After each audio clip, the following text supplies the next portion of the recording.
बिस्मिल्लाहिर्रहमानिर्रहीम। अस्सलाम वालेकुम everyone.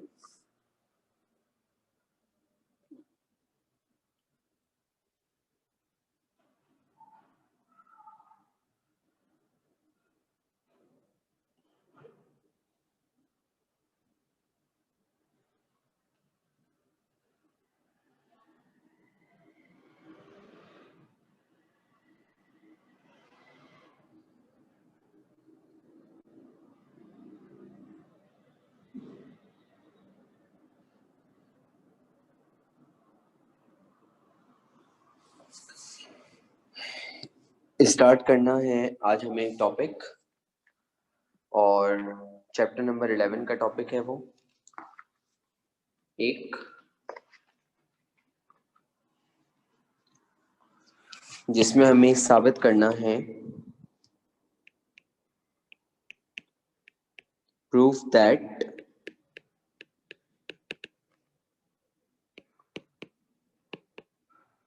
Kelvin statement and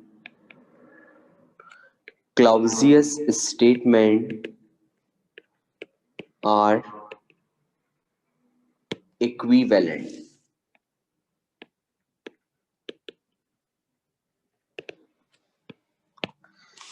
Proof that Kelvin statement and Clausius statement are equivalent. हमें ये साबित करना है कि केल्विन स्टेटमेंट और क्लॉजियस स्टेटमेंट दोनों इक्विवेलेंट हैं। अगर आपसे कोई भी पूछे कि आप क्या साबित करना चाहते हैं, तो आपने जवाब ही देना है कि आप साबित करना चाहते हैं कि केल्विन और क्लॉजियस स्टेटमेंट दोनों इक्विवेलेंट हैं। हम ये साबित करना चाहते हैं, वी वांट टू प्रूव कि Kelvin and Clausius both statements are equivalent. दोनों की दोनों जो स्टेटमेंट्स हैं वो हमारे पास इक्विवेलेंट हैं। हम इस चीज को साबित करना चाहते हैं, ठीक है।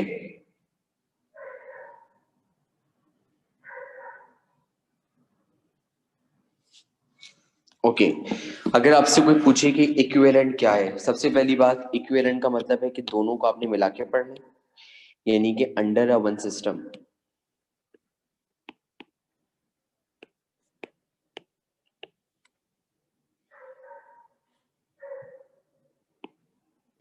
ठीक है।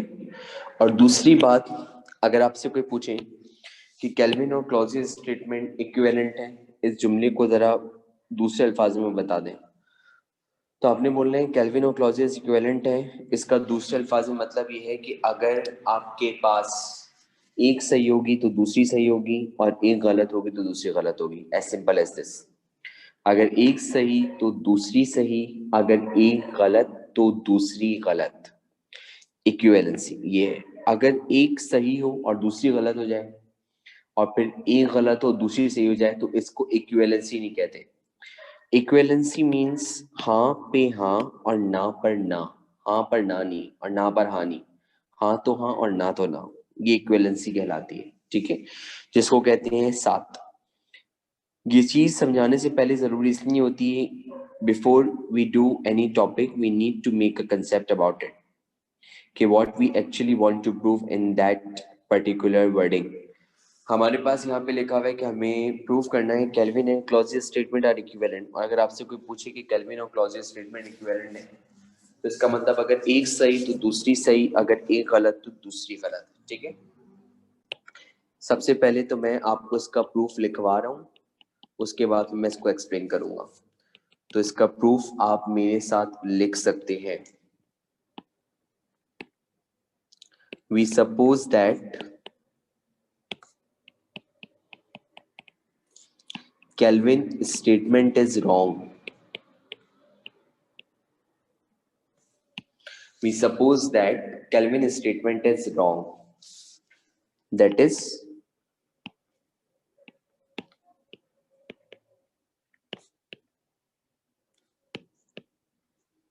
a heat engine takes heat from a hot body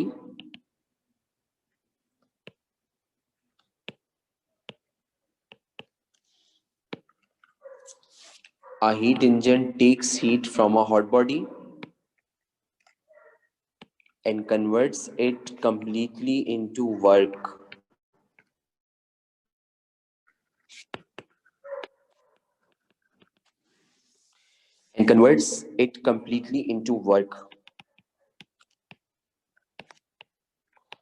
Without rejecting any heat to the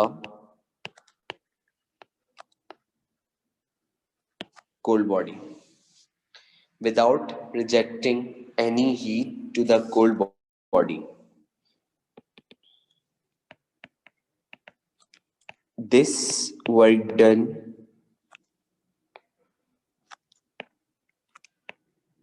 can be used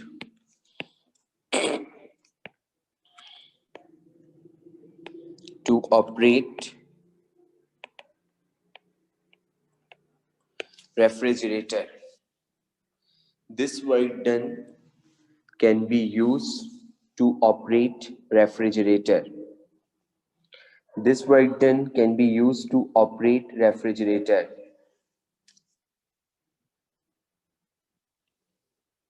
which takes heat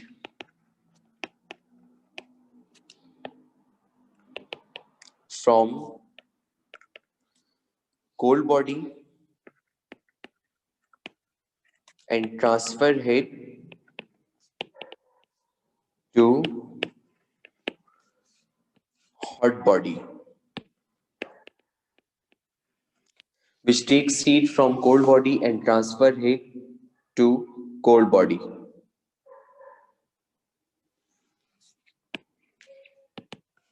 In this process,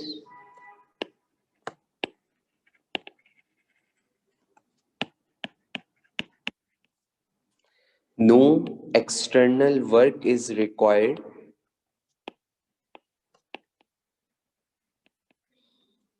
to transfer heat from cold body to hot body, which is contrary. Note करें, try continue करता हूं. Which is contrary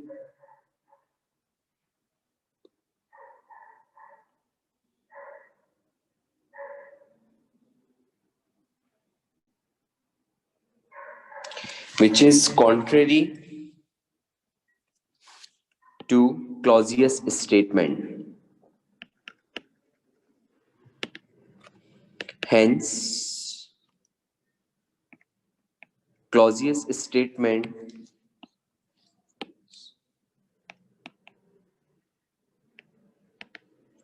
is also supposed to be false.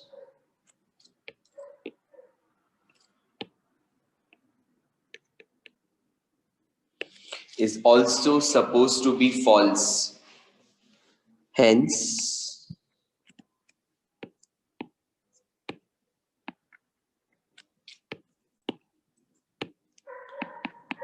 it is proof that Kelvin statement and Clausius statement are equivalent.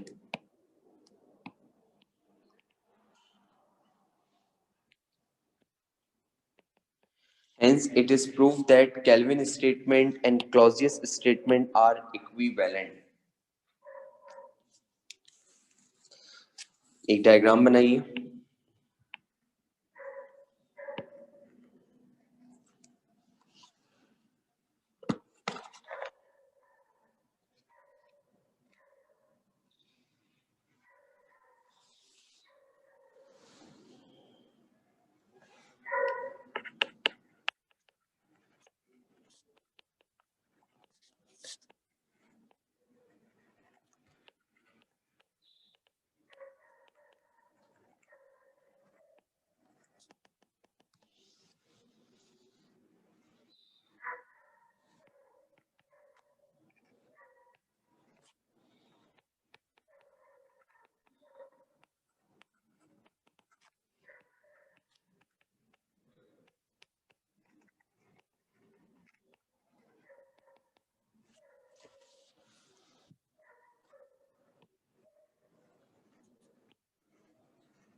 और आखिर में dotted से बनाइएगा जो मैंने ब्लू से बनाया है।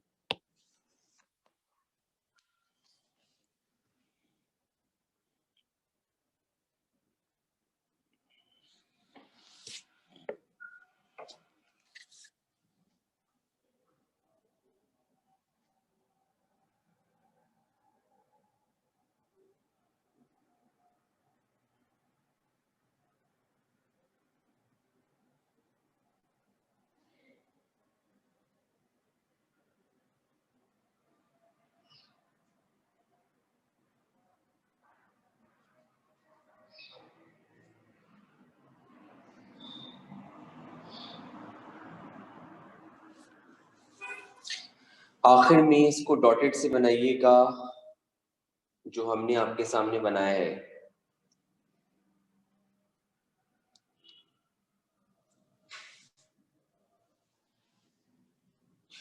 ठीक है, अब जरा इसको समझते हैं और से सुनिएगा।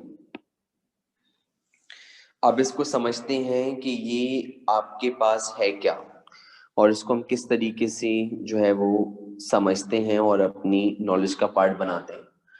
सबसे पहले तो मैंने आपको ये बात बताई थी शुरू में जब मैंने लेक्चर स्टार्ट लिया था आज, हमें साबित ही करना है बेटा कि केल्विन और क्लॉजियस स्टेटमेंट दोनों के दोनों जो हैं वो आपके पास इक्विवेलेंट है। इक्विवेलेंट मींस अगर आप एक ऑब्जेक्ट या एक स्टेटमेंट सही सा मतलब सपोज करेंगे तो दूसरी भी सही आएगी, अगर एक आपने गलत सपोज कर ली तो दूसरी भी गलत आएगी। सबसे पहले तो हम जानते हैं कि केल्विन स्टेटमेंट क्या होती है। अब ये जो मैं नेक्स्ट स्लाइड बना रहा हूँ अंडरस्टैंडिंग की है। अंडरस्टैंडिंग का मतलब जस्ट फॉर नॉलेज, ठीक है। अब सुनिएगा गौर से। सबसे पहले हम सपोज कर रहे हैं कि केल्विन स्टेटमेंट जो है वो गलत है, तो हमने सपोज कर ली है कि केल्विन स्टेटमेंट इज रॉन्ग। अब केल्विन स्टेटमेंट रॉन्ग है तो केल्विन स्टेटमेंट रॉन्ग का मतलब हम टॉक कर रहे हैं, हम बात कर रहे हैं पीएमएम2 की। पीएमएम2 का मतलब perpetual motion machine of second kind, जो परफेक्ट हीट इंजन था, आपको याद होगा। जो परफेक्ट हीट इंजन था, आप सब इसका टेस्ट दे चुके हैं तो आपको याद होगा। अगर आपको नहीं याद तो मैं पिछला रिवाइज करवाने के मूड में बिल्कुल नहीं हूँ, ये मैं पहले ही बता रहा हूँ कि मैंने सपोज कर लिया कि केल्विन स्टेटमेंट क्या है, रॉन्ग। अगर मैंने सपोज कर लिया कि केल्विन स्टेटमेंट रॉन्ग है तो इसका मतलब हीट इंजन एक ऐसी डिवाइस है जो हॉट बॉडी से हीट लेगी और उसे पूरा का पूरा कन्वर्ट कर देगी किसके अंदर, वर्क में, और आपके पास कोल्ड बॉडी को कोई हीट सप्लाई नहीं होगी। ये मेरे पास मौजूद है एक हॉट बॉडी, ठीक है, and this is I have a cold body. यहाँ पे कोल्ड बॉडी। अब मेरे पास हीट इंजन एक ऐसी डिवाइस है, देखें ये हीट इंजन यहाँ मौजूद है। This is a perfect heat engine. Perfect heat engine क्यों है, जब हमने केल्विन स्टेटमेंट को रॉन्ग सपोज कर लिया है तो अब ये परफेक्ट हीट इंजन बन गया, क्योंकि input is equal to output. जब हमने केल्विन स्टेटमेंट को रॉन्ग सपोज कर लिया है तो केल्विन स्टेटमेंट को रॉन्ग सपोज करने की वजह से it became a perfect heat engine. That means input is equal to output. अभी हॉट बॉडी से हीट को अपने अंदर एब्जॉर्ब करेगा। जब ये हॉट बॉडी से अपने अंदर हीट को एब्जॉर्ब करेगा तो एब्जॉर्ब करने के नतीजे में ये सारा का सारा वर्क में इसको कन्वर्ट करवा देगा। तो इसका मतलब Q1 डेल्टा W के बराबर है, डेल्टा W Q1 के बराबर है। और अभी Q2 की वैल्यू क्या है, 0। यानी कि कोई भी हीट कोल्ड बॉडी को रिजेक्ट नहीं हो रही। हमने सबसे पहले फेस के अंदर ये मान लिया। अब अगर मैं इसको कनेक्ट कर दूं रेफ्रिजरेटर से, अगर मैं इसको कनेक्ट कर दूं रेफ्रिजरेटर से, मैंने इस हीट इंजन से जो आउटपुट आ रहा था, मैंने इस हीट इंजन से जो आउटपुट आ रहा था उसको मैंने कनेक्ट कर दिया है रेफ्रिजरेटर से, यानी कि जो वर्क डन आ रहा है इसको मैं रेफ्रिजरेटर से कनेक्ट कर दिया। और आपको पता है कि आपके पास क्लॉजियस स्टेटमेंट क्या कहती है। क्लॉजियस स्टेटमेंट, ये रेफ्रिजरेटर एक वो डिवाइस है जो कोल्ड बॉडी से हीट लेती है और उसे हॉट बॉडी तक पहुंचाती है, और उसके लिए एक्सटर्नल वर्क डन का होना जरूरी होता है। आप जरा गौर से देखिएगा, मैंने अभी आपसे जुमला बोला था, मैंने आपसे जुमला ये बोला था कि मैंने आपके पास केल्विन स्टेटमेंट को जो है वो रॉन्ग सपोज किया हुआ है, तो जो भी हीट थी वो सारा का सारा वर्क बना रही है, क्योंकि डेल्टा डब्ल्यू जो होता है वो Q1 माइनस Q2 होता है। Q2 0 है तो डेल्टा डब्ल्यू Q1 के बराबर आ जाएगा, because input equal to output. तो मेरे पास यहाँ पे अब इससे मैंने ऑपरेट करना है, लेट सपोज रेफ्रिजरेटर ऑपरेट करने के लिए वर्क चाहिए होता है। तो मेरे पास हीट इंजन का जो आउटपुट आ रहा है उसको मैंने वर्क के तौर पे ट्रीट करा, और ये मेरे पास जो लेगा वो कोल्ड बॉडी से हीट लेगा, चेक करें, और कोल्ड बॉडी से हीट जो है ये हॉट बॉडी को ट्रांसफर कर देगा। तो ये हॉट बॉडी को आपके पास जो हीट वो ट्रांसफर कर देगा। अब यहाँ चेक करें, यहाँ से आ रहा है Q2 और यहाँ से आ रहा है Q1, तो यहाँ पे पहुंचा Q2 प्लस Q1। ऊपर से जो हीट आ रही है वो क्या है Q2, और यहाँ से जो हमें आउटपुट मिल रहा है वो क्या है Q1। वर्क डन Q1 के बराबर है, तो यहाँ पे हमने लिख दिया Q1 प्लस Q2 या Q2 प्लस Q1। अब ये जो पूरा है ना, this whole act as a refrigerator, ये पूरा रेफ्रिजरेटर के तौर पे काम करेगा। मैं जुमला पे रिपीट कर रहा हूँ, मेरे जुमले पे फोकस करें। हमें यहाँ इक्विवेलेंट पढ़ना है, इक्विवेलेंट, इक्विवेलेंट की बात हो रही है, खुदा का खौफ कर लें, इक्विवेलेंट की बात हो रही है। इक्विवेलेंट का मतलब दोनों को मिलाकर पढ़ना है। तो मेरे पास अब ये पूरा एज अ रेफ्रिजरेटर के तौर पे काम कर रहा है, मेरे पास ये पूरा एज अ रेफ्रिजरेटर के तौर पे काम कर रहा है। अब अगर ये पूरा रेफ्रिजरेटर के तौर पे मेरे पास काम कर रहा है, अब जरा गौर से देखें हो क्या रहा है। अब इसकी जगह पर मैंने आपके पास लिख दिया रेफ्रिजरेटर, वो पूरा रेफ्रिजरेटर के तौर पे काम कर रहा था। यहाँ पर मेरे पास आ गई है कोल्ड बॉडी, और यहाँ पर मेरे पास मौजूद है क्या, हॉट बॉडी। अब अगर मैं आपसे कहूँ कि क्लॉजिंग स्टेटमेंट के लिए क्या होता है, क्लॉजिंग स्टेटमेंट के लिए हमारी हीट ट्रांसफर होती है, आपको पता है कोल्ड बॉडी से कहाँ पर, हॉट बॉडी में। और हॉट बॉडी से कोल्ड बॉडी से हॉट बॉडी हीट उस वक्त तक ट्रांसफर नहीं हो सकती जब तक कोई एक्सटर्नल वर्क डन ना हो, और मेरा एक्सटर्नल वर्क डन कोई है ही नहीं, और एक्सटर्नल वर्क डन जीरो है, क्योंकि बाहर से कोई वर्क डन हो ही नहीं रहा, बाहर से कोई वर्क डन हो ही नहीं रहा। जो वर्क डन हो रहा है वो अंदर हो रहा है, बाहर से कोई वर्क डन नहीं हो रहा। और क्लॉजेस स्टेटमेंट ये कहती है कि कोल्ड बॉडी से हॉट बॉडी पर पहुंचाने के लिए एक्सटर्नल वर्क डन का होना जरूरी है। तो इसका मतलब इस सूरत में क्लॉजियस स्टेटमेंट वायलेट हो रही है, इस सूरत में क्लॉजियस स्टेटमेंट वायलेट हो रही है, because here heat is transferring from cold body to hot body but no external work done is doing, मतलब क्या बोलना चाहिए, but no external work is done over here, यहाँ पे कोई external work done नहीं हो रहा। अगर यहाँ पे कोई external work done नहीं हो रहा, delta W is equals to 0, तो which is contrary to which statement, clauses statement। तो अगर आपने Kelvin statement wrong suppose करी तो clauses statement भी wrong हुई। एक बार फिर रिपीट कर रहा हूँ, फिर सुन लें इसको, जो भी जहन की अपनी कंफ्यूजन से उसको यहाँ से क्लियर कर लीजिएगा। इक्विवेलेंसी का मतलब बेटा मिलाकर पढ़ना है, हमें सिर्फ एक को गलत साबित करके दूसरे को गलत साबित करना है, तो पता चल जाएगा इक्विवेलेंसी इनके अंदर पाई जा रही है। ये हॉट बॉडी थी, ये कोल्ड बॉडी थी, ये हीट इंजन था।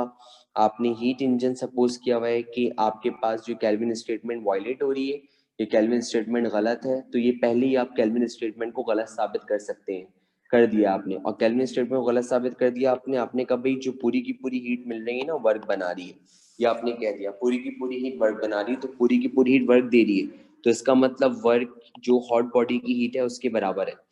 रेफ्रिजरेटर चलाने के लिए आपको चाहिए होती है क्या, कोल्ड बॉडी से हॉट बॉडी पहुंचाने के लिए वर्क। तो ये जो वर्क मिल रहा है, अगर मैं इस वर्क को कनेक्ट करवा दूं रेफ्रिजरेटर से, तो मैंने इसके आउटपुट से एक रेफ्रिजरेटर कनेक्ट किया।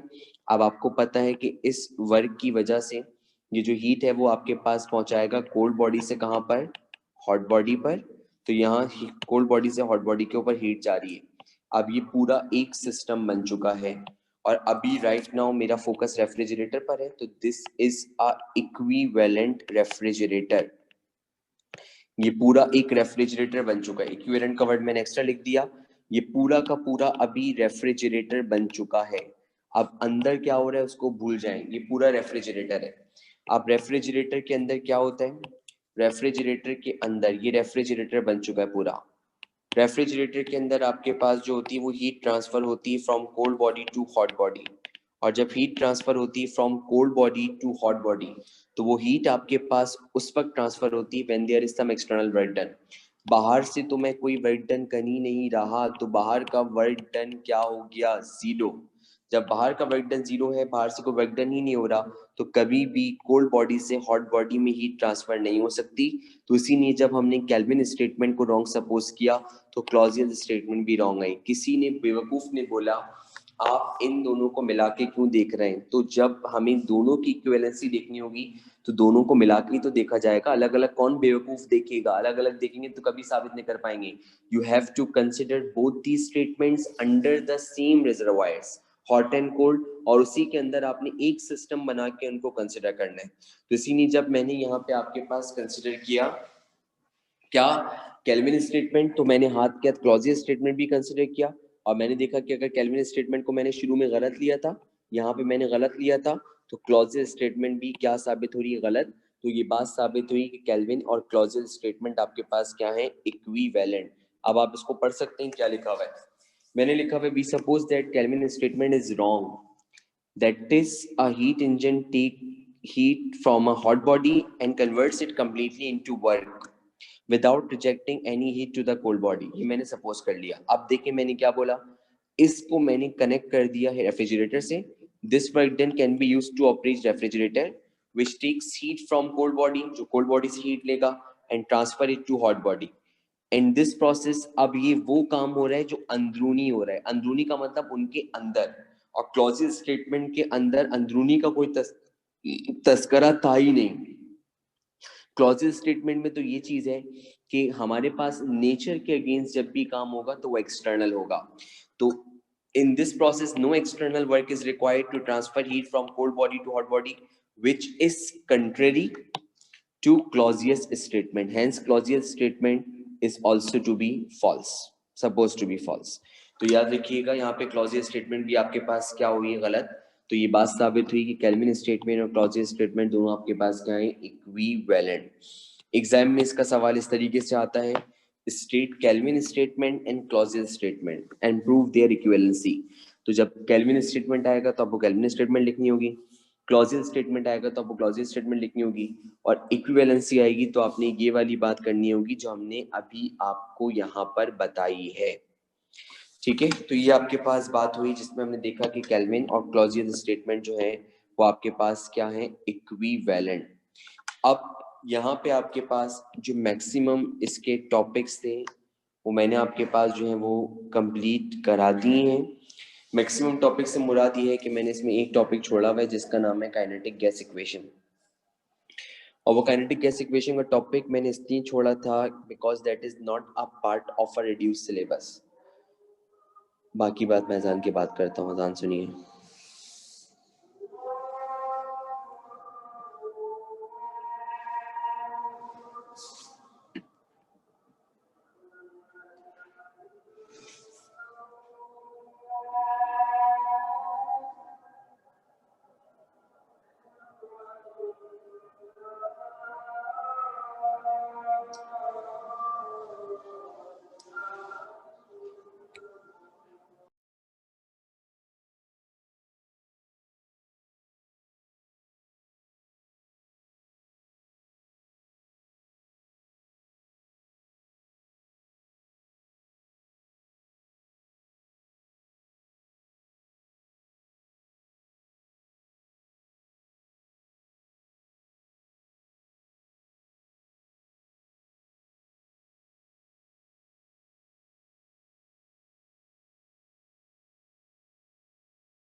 ठीक है भाई, तो ये बात हमारे पास हुई, और मैं बात कर रहा था काइनेटिक गैस इक्वेशन की, तो आपके पास वो मैंने रिड्यूस सिलेबस का पार्ट है तो इसलिए मैंने आपको ओमिट कराई हुई है। और once the picture has been cleared कि वो आपकी कंटेंट में शामिल होगी या नहीं होगी तो उसको हम कर सकते हैं, तो उसका मसला नहीं है। लेकिन अगर आपका जो पेपर है वो अगर वो रिड्यूस सिलेबस से फॉर एग्जांपल बन रहा है तो मैं चाहूंगा कि पहले हम ऑब्वियसली बातें वो टॉपिक्स कवर कर लें ताकि उनकी लर्निंग के लिए हमें टाइम का स्पैन अच्छा खासा मिल जाए as compared to those topics which are not a part of your radio syllabus. तो इसलिए सिर्फ एक टॉपिक है आपका काइनेटिक गैस इक्वेशन और एंट्रोपी जो हमने ओमिट किया है, बाकी हमने सारे इस चैप्टर के जितने टॉपिक्स थे उनको डिस्कस कर लिया है। अब जो चैप्टर हम स्टार्ट करने जा रहे हैं उसका नाम आपके पास है चैप्टर नंबर 19, मॉडर्न फिजिक्स का दूसरा चैप्टर। पहले हमने पढ़ा था 18 और आज हम पढ़ने जा रहे हैं 19 और इसका नाम हमारे पास है एटॉमिक न्यूक्लियस। शुरू में वो सारी बातें होंगी जो आप ऑलरेडी प्रीवियस क्लासेस में पढ़कर आए हैं।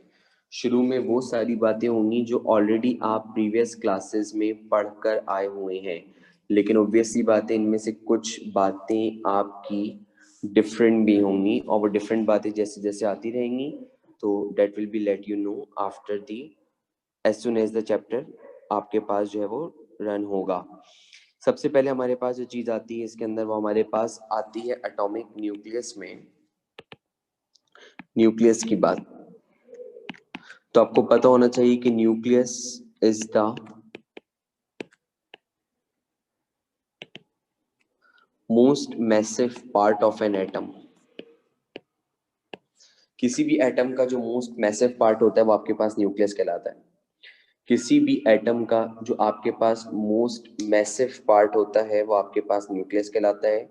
उसको हम अपनी आम जबान में न्यूक्लियस का नाम दे रहे होते हैं, वो हमारे पास न्यूक्लियस के तौर पे जाना जा रहा होता है। ठीक है, अगर आपसे कोई ये पूछे कि आपके पास जो एटम है उसके अंदर कितने फंडामेंटल पार्टिकल्स होते हैं, तो एटम के अंदर फंडामेंटल पार्टिकल्स आप जानते हैं कि टोटल इस वक्त 3 होते हैं जो आपने पढ़े में, एक इलेक्ट्रॉन, एक प्रोटॉन और एक न्यूट्रॉन। आपकी इत्तला के लिए एक बात बता दूं कि प्रोटॉन और neutron are not fundamental particles. Electron is a fundamental particle. हाँ, हम लकीर के फकीर हैं, हम आखिरी दम तक यही बोलेंगे कि इलेक्ट्रॉन फंडामेंटल पार्टिकल है और प्रोटॉन और न्यूट्रॉन भी फंडामेंटल पार्टिकल है। लेकिन मैं आपको एक छोटी सी बात बताना चाहता हूँ और वो ये कि इलेक्ट्रॉन फंडामेंटल पार्टिकल है, प्रोटॉन और न्यूट्रॉन फंडामेंटल पार्टिकल अब मॉडर्न फिजिक्स के हिसाब से नहीं है। और प्रोटॉन और न्यूट्रॉन मॉडर्न फिजिक्स के हिसाब से फंडामेंटल पार्टिकल इसलिए नहीं है बिकॉज दे कैन स्प्लिट, क्योंकि टूट सकते हैं। ये दोनों के दोनों ब्रेकेबल हैं, ये दोनों के दोनों टूट सकते हैं। प्रोटॉन और न्यूट्रॉन दोनों के दोनों ब्रेकेबल हैं और दोनों टूट सकते हैं। जब मैं आगे इस चैप्टर को बढ़ाऊंगा तो आपको बहुत सारे नए नए रिएक्शंस देखने को मिलेंगे, तो इसमें आपको अंदाजा होगा। तो प्रोटॉन और न्यूट्रॉन दोनों ब्रेकेबल हैं और ये दोनों के दोनों अपने अंदर से इमिट करते हैं इलेक्ट्रॉन।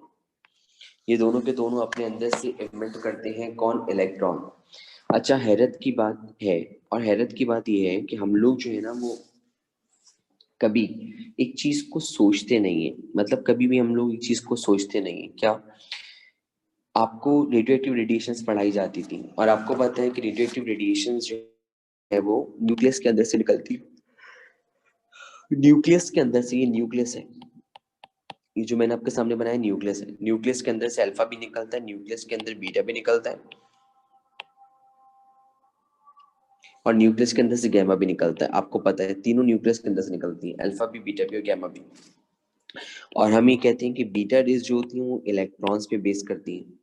तो आप ये चेक करें कि बीटा रेज न्यूक्लियस के अंदर से आ रही है, तो इसका मतलब इलेक्ट्रॉन न्यूक्लियस के अंदर से आ रहा है। इसका मतलब हरगिज ये नहीं है कि इलेक्ट्रॉन न्यूक्लियस के अंदर होता है। इसका मतलब है कि इसके अंदर जो चीजें हैं वो स्प्लिट हो रही हैं, तब जाके आपको इलेक्ट्रॉन मिल रहा है। इलेक्ट्रॉन के बारे में अभी तक ये नहीं देखा गया कि it can be split. Electron के बारे में अभी तक नहीं देखा गया कि इट कैन बी स्प्लिट, तो इसीलिए इसके साथ फंडामेंटल का वर्ड बरकरार है। जबकि प्रोटॉन और न्यूट्रॉन के बारे में देखा गया है कि दे आर स्प्लिटिंग पार्टिकल्स, ये दोनों टूट जाते हैं। अगर ये टूट जाते हैं तो इसका मतलब ये है कि they are not fundamental particles now. हम इनको फंडामेंटल पार्टिकल्स नहीं कह सकते। But spite of the fact कि ये हमारे पास दोनों के दोनों ब्रेकेबल होते हैं, टूट जाते हैं। लेकिन उसके बावजूद भी क्योंकि ये वो पार्टिकल्स हैं जिनका कंसेप्ट हमें एटम के बिल्कुल इनिशियल्स में मिला था कि इलेक्ट्रॉन, प्रोटॉन और न्यूट्रॉन, तो इसीलिए इनको अभी भी आपके पास जो है वो फंडामेंटल पार्टिकल कंसिडर किया जाता है, बट मॉडर्न क्लासिकल के हिसाब से है। बट मॉडर्न फिजिक्स इन बातों को रिजेक्ट कर देती है। मॉडर्न फिजिक्स कहती है कि ओनली इन अ एटम जितने भी हम पार्टिकल्स जान रहे होते हैं, मतलब इन तीनों के अंदर, उसमें आपके पास इलेक्ट्रॉन जो है फंडामेंटल पार्टिकल है। इसके अलावा जैसे जैसे मैंने कहा ना, चैप्टर आगे बढ़ेगा तो आपके होश भी मतलब कि खुलते रहेंगे और जो हवास है वो भी आपके जो बहाल होते रहेंगे। इसके अंदर और भी पार्टिकल्स होंगे जिनका आपको नाम सुनने को मिलेगा, जिसमें आपके पास आएंगे मियॉन,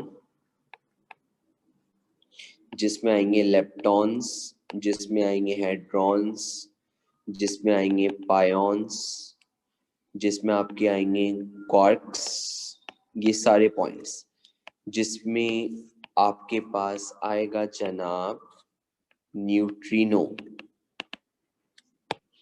मियॉन, lepton, hadrons, pions, quarks, neutrino. ये सब मॉडर्न फिजिक्स के पार्टिकल्स हैं जिनकी इन्वेंशन हुई है। हो सकता है कि आपने इनके बारे में कुछ लोगों ने सुना हुआ और कुछ लोगों ने नहीं सुना हुआ हो। तो इसलिए जिस तरह इसके अंदर एक वर्ड जुड़ रहा है ना मॉडर्न, तो इसलिए इसके साथ पार्टिकल्स और उनकी जो मतलब क्या कहना चाहिए डिस्कवरी है वो भी बहुत मॉडर्नाइज वे में की गई। तो दैट्स वाई मॉडर्न फिजिक्स के अंदर आते हैं। अगर बात की जाती है न्यूक्लियर फिजिक्स की, तो इसमें हमें सिर्फ और सिर्फ न्यूक्लियस का तस्करा करना है। न्यूक्लियस के अंदर दो पार्टिकल्स होते हैं फिलहाल, प्रोटॉन और न्यूट्रॉन। प्रोटॉन और न्यूट्रॉन को कंबाइनली न्यूक्लियॉन कहा जाता है। प्रोटॉन और neutron are combinedly referred as nucleon. इनको न्यूक्लियॉन का नाम दिया जा रहा होता है, ये आपके पास न्यूक्लियॉन के तौर पे जाने जा रहे होते हैं।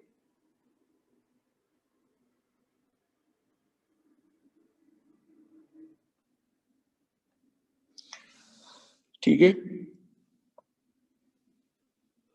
याद रखिएगा जो एक सिंगल न्यूक्लियॉन का मास होता है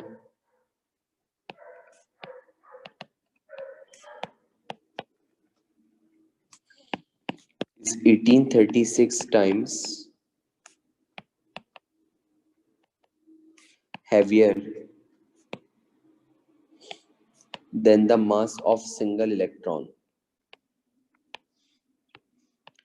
एक सिंगल न्यूक्लियॉन का मास एक सिंगल इलेक्ट्रॉन के मास के मुकाबले में 1836 टाइम्स ज्यादा होता है। एक सिंगल इलेक्ट्रॉन का मास एक सिंगल न्यूक्लियॉन के मुकाबले में जो है वो उल्टा बोल रहा हूँ, एक सिंगल न्यूक्लियॉन का मास, ये सही बोल रहा हूँ, एक इलेक्ट्रॉन के मुकाबले में 1836 टाइम्स ज्यादा होता है। Electron is supposed to be the very lightest particle। जिस तरह किसी भी इमारत का दारोमदार उसके बेस पर होता है, अगर बेस हिल जाती है तो इमारत गिर जाती है, उसी तरह एक एटम का दारोमदार उसके न्यूक्लियस पर होता है। अगर न्यूक्लियस के अंदर जरा सी भी प्रॉब्लम होगी तो उससे एटम के अंदर अनस्टेबिलिटी आ जाएगी। तो न्यूक्लियस की अनस्टेबिलिटी की वजह बनती है आपके पास प्रोटॉन और न्यूट्रॉन के अंदर मसला, और इलेक्ट्रॉन की मतलब होने से न्यूक्लियस के अंदर इतनी ज्यादा अनस्टेबिलिटी नहीं आती एटम के अंदर जितनी प्रोटॉन और न्यूट्रॉन की वजह से आती है। तो एक एटम का जो दारोमदार है ना मोस्टली वो आपके पास जो है ना प्रोटॉन और न्यूट्रॉन न्यूक्लियॉन पे होता है। इलेक्ट्रॉन तो एक लाइटेस्ट पार्टिकल है जिसको आपके पास एक लाइटेस्ट पार्टिकल के तौर पे अज्यूम किया जा रहा होता है। बाकी आपकी इनको जो बेसिक बातें थी तो आपको पता है कि आपकी बेसिक बातें क्या थी, उसके ऊपर मैं इतना टाइम ज़ाया नहीं करूंगा कि इनका चार्ज क्या होता है और इनका मास क्या होता है, उनमें फला क्या होता है और ये क्या होता है। तो आपको पता होना चाहिए इलेक्ट्रॉन प्रोटॉन दोनों के ऊपर चार्ज बिल्कुल सेम होता है और उसकी वैल्यू हमारे पास होती है 1.6 एक्सपोनेंट माइनस 19 कूलम। इलेक्ट्रॉन का मास होता है 9.11 एक्सपोनेंट माइनस 31 केजी, प्रोटॉन का मास होता है 1.67 एक्सपोनेंट माइनस 27 केजी, न्यूट्रॉन का मास भी होता है 1.67 एक्सपोनेंट माइनस 27 केजी, और दोनों का मास लगभग बिल्कुल सेम होता है प्रोटॉन और न्यूट्रॉन का।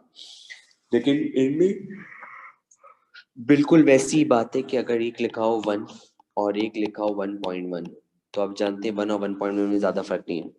तो 1.1 जो है ना वो न्यूट्रॉन है और 1 है प्रोटॉन।